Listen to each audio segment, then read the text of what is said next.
Gemini, hi! Welcome to Mr. Queen PH. Titingnan natin kung ano yung energies for you ngayong second half ng 2025, July to December. If you're interested in private readings, meron tayong link sa description at sa pinned comment. Paka-check nyo lang information kung paano mag-book for a private reading. And please subscribe to our channel to show your support. Like, share this video, at comment na rin kayo kung kayo ay naka-resonate. Okay, so let's see, Gemini. What's up? What's up? July to December 2025. Okay. Ooh, Saturn. This is about karma. So, ang karma, yung iba natatakot sa karma. But, ang karma kasi is whatever you give out, yun yung marireceive mo. So, this is also about rewards din to no? Yung mga efforts mo, mga ginawa mong pinagtrabahuhan mo ng mga nakaraang buwan, you will be rewarded by Saturn. Kung ginawa mo talaga yung kailangan mong gawin. Also have opposition. May mga pwedeng tao or sitwasyon na humahadlang sa mga gusto mong gawin, or maaring may humadlang sa mga gusto mong gawin. Maari kasing meron kang kailangang i-review, ayusin doon sa mga ginagawa mo ngayon. 'Di ba minsan meron tayong gustong ipilit na mangyari pero hindi siya nagiging successful.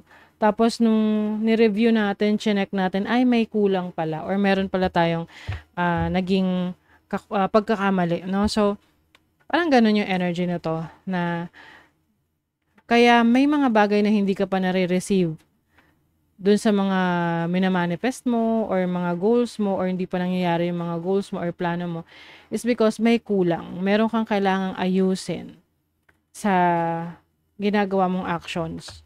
And some of you, this is about learning. Meron kang kailangang pag-aralan. Meron kang kailangang alamin. Because Mercury is also about messages. This is about ideas, communication. Pwede rin magkaroon ng misunderstanding sa isang authority. Okay? Be careful rin sa mga road rage. Yung mga yung minsan ang tawag nito, unahin natin yung init ng ulo natin. Umiwas kayo sa ganyan. Kasi pwede kayong ma-involve sa away. Lalo na yung mga road rage na yan. So, chill lang. Okay? Importante makakarating sa paroroonan. So, let's see. You have the moon. Ayan emotions.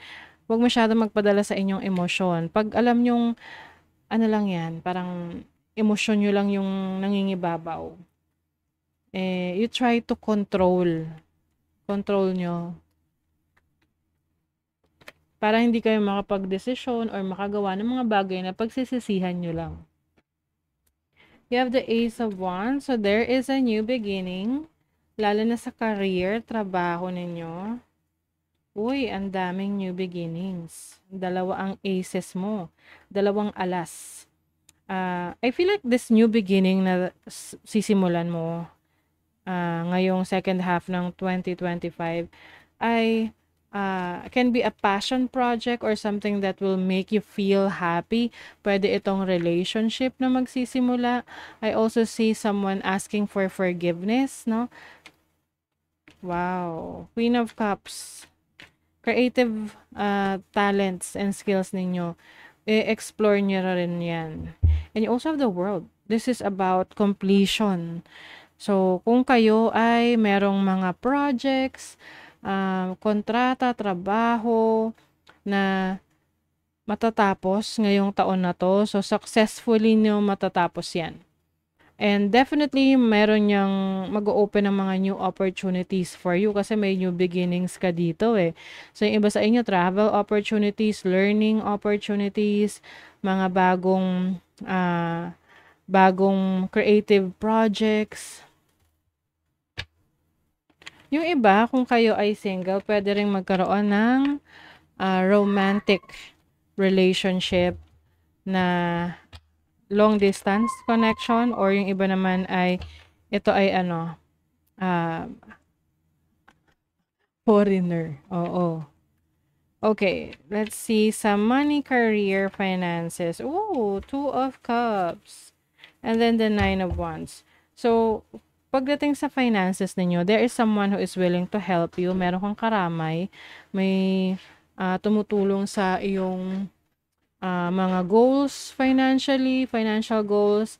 Someone is supporting you sa career mo. Can be your boss, can be your colleagues, sa mga projects mo. So, ito yung time na medyo magiging busy ka rin. You will feel exhausted, lalo na kung marami kang kailangan i-accomplish. Pero, it's all going to be worth it naman para sa'yo. Yung iba pwedeng meron kayong papasuking business partnership.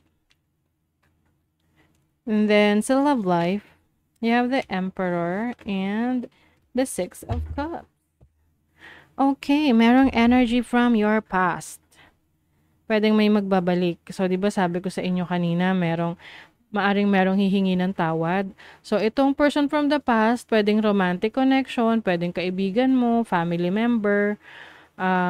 This can also mean be your father or a masculine energy sa buhay mo, pwedeng asawa mo or partner mo na you will try to fix the relationship.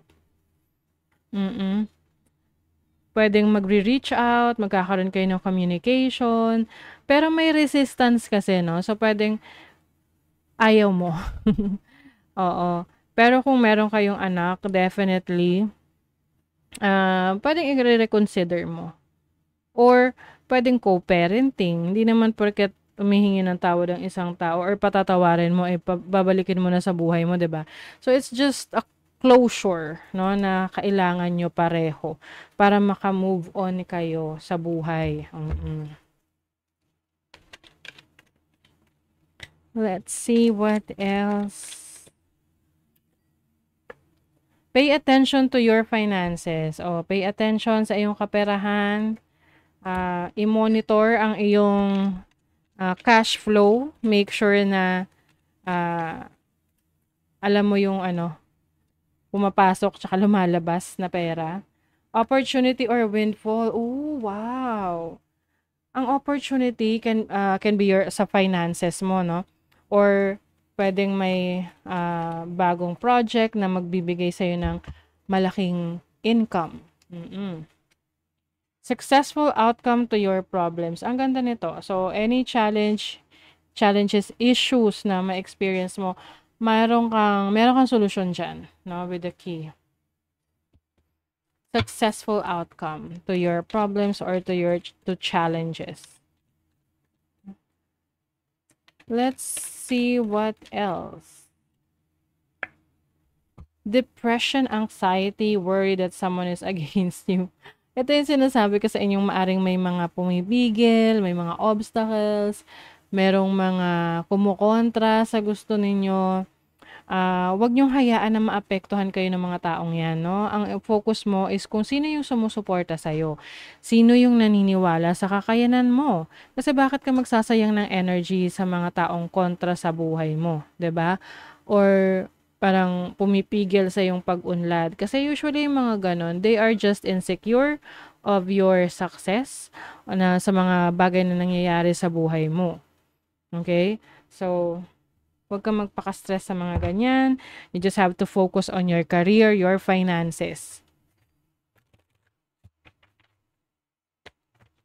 Let's see for the final message. You can manifest your every wish. Wow, ang ganda. Pagdating sa manifestation, kayang-kaya mong i-manifest yung gusto mo. Meron kayong malakas na manifestation skills, energy. I think this is about marami kasing iba't iba kasi ng pamamaraan to manifest. So I'm seeing here as scripting, yung pagsusulat, and also yung ano yung imagination na parang para sa iba delusional, pero kung talagang maintain mo yung feeling na nasa sa'yo na yun, alam mo yun, i-embody mo yung feeling nung mina-manifest mo. You will be able to receive that manifestation. Okay? So that is your reading, Gemini. Thank you so much. See you again.